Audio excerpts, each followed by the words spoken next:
I used to think city noise could never scare me. Sirens, traffic, shouting through thin walls. But in Seattle, it wasn't the noise that got to me. It was the silence between footsteps. When I realized the man jogging past my house every morning wasn't exercising, he was keeping count. So don't skip this video, because maybe someone's been matching your routine too. If you've ever had someone watch you without your permission, like really watch you, you know the kind of fear I'm talking about. It's not jump scare fear. It's slow, creeping, logical fear, the kind that makes you question what's real. And the worst part is, everyone else thought he was normal, just another neighbor out for a run. But I know better. It started last fall, October. The air was crisp, the leaves orange and brittle, and the sidewalks were always damp from the Seattle drizzle. I work from home as a freelance web designer, so my schedule's flexible. Most mornings around 8, I'd grab a coffee from the local place down the street and take a walk around the block to wake up. That's when I first noticed him. He was tall, maybe mid-40s, with a gray running hoodie, black track pants, and bright white shoes. Nothing remarkable. He ran past my house every morning around 8:15, always the same direction, always the same steady pace. At first, it was comforting in a weird way, like clockwork, the kind of routine that makes a neighborhood feel alive. I even nodded at him once. He didn't respond, just kept running, earbuds in, eyes fixed straight ahead. No big deal. But then, small things started to bother me. It was a Tuesday. I remember because I had an early client call and I was rushing to get coffee before it started. As I walked down the street, I saw the jogger coming toward me. Same outfit, same rhythm, but this time, as we passed each other, I realized something. He wasn't wearing earbuds.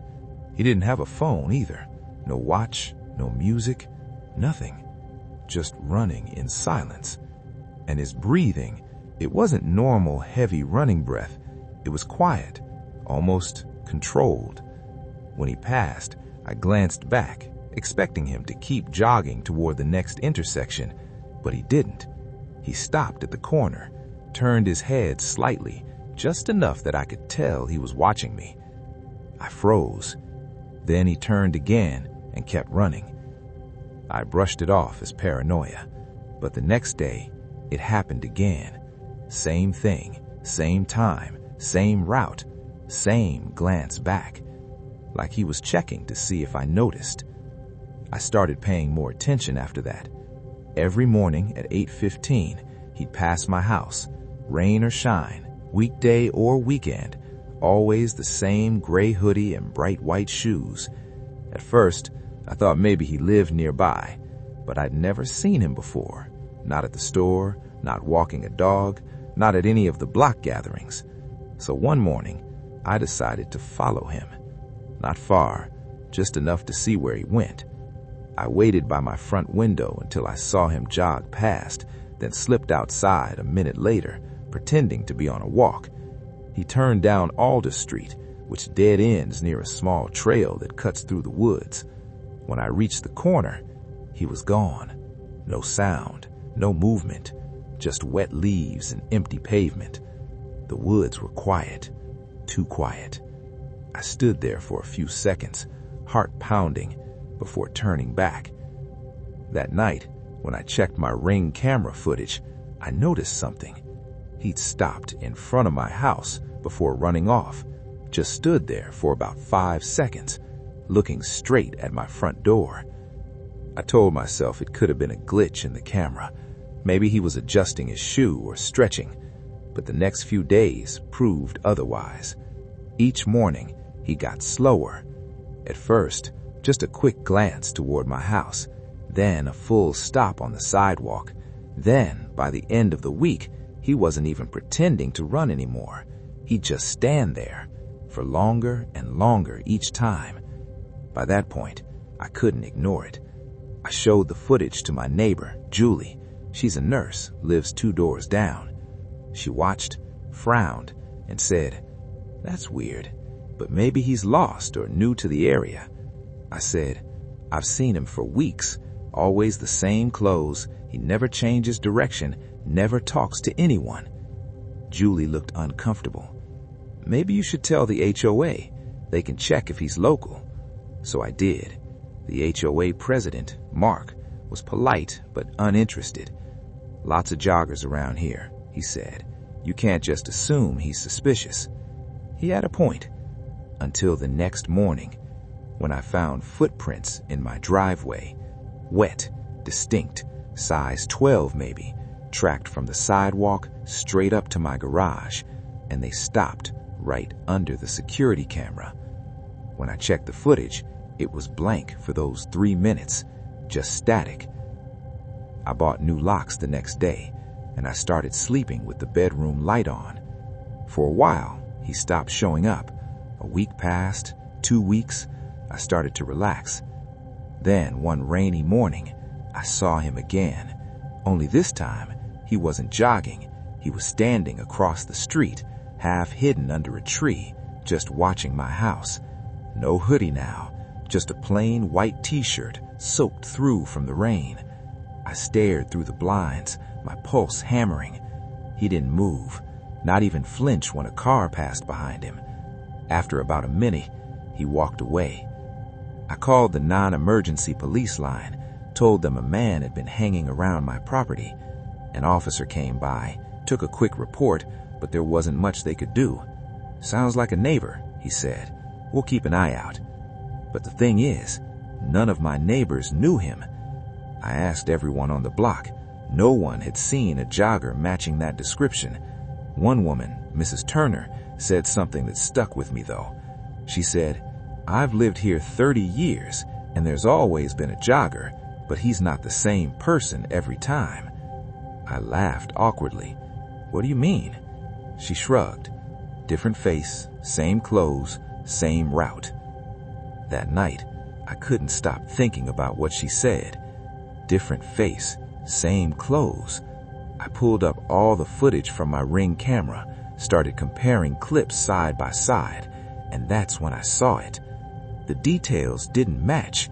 The jogger's shoes, the white ones, had subtle differences each time. The laces were tied differently, or the logo was faded one day and clean the next. And his posture, sometimes slightly hunched, sometimes perfectly upright. But the timing was always exact. 8:15 a.m. every day. Even when the clocks changed for daylight saving, he adjusted perfectly. I stopped sleeping after that. Every morning, I'd wake up early, sit by the window with my coffee, and wait. And every morning, he'd appear. Same distance, same rhythm, same quiet expression. Until one morning, he didn't. He stopped, halfway down the block, and turned to look directly at my window. He raised his hand and waved. That broke me. I left the house immediately, drove to a friend's place in Tacoma, and stayed there for 2 nights. When I came back, everything felt off. The air smelled different, musty like wet concrete. There was mail piled at the door, but one envelope stood out. No return address, my name written in pencil. Inside was a single photograph, taken from the street through my living room window.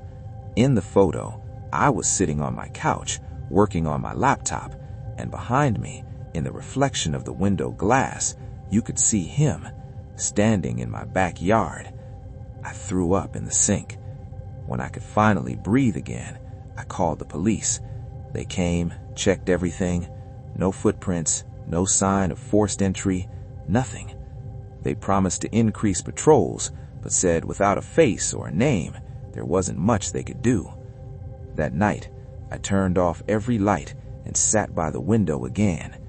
At 8:15 the next morning, he returned, jogging, calm, expressionless, like nothing had ever happened, except this time he stopped in front of my driveway again, pulled something from his pocket, and held it up. It was my photograph. He tore it in half, and dropped it on the sidewalk. Then, without a word, he turned and kept running. The police dusted the photo for prints. Nothing. I replaced my locks again, installed more cameras, even bought motion lights for the backyard.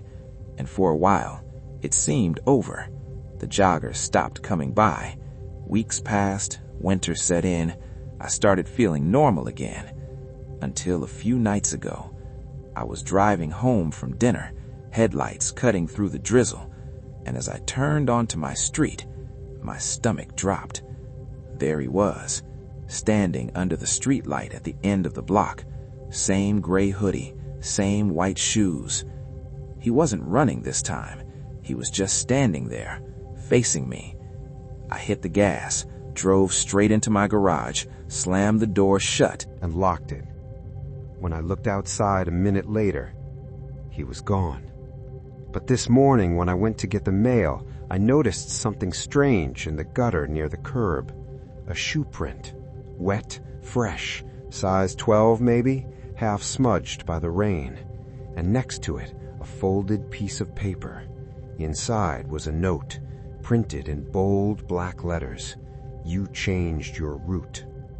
I filed another police report, but when they checked the footage for my new cameras, the memory cards were all wiped clean, no data at all.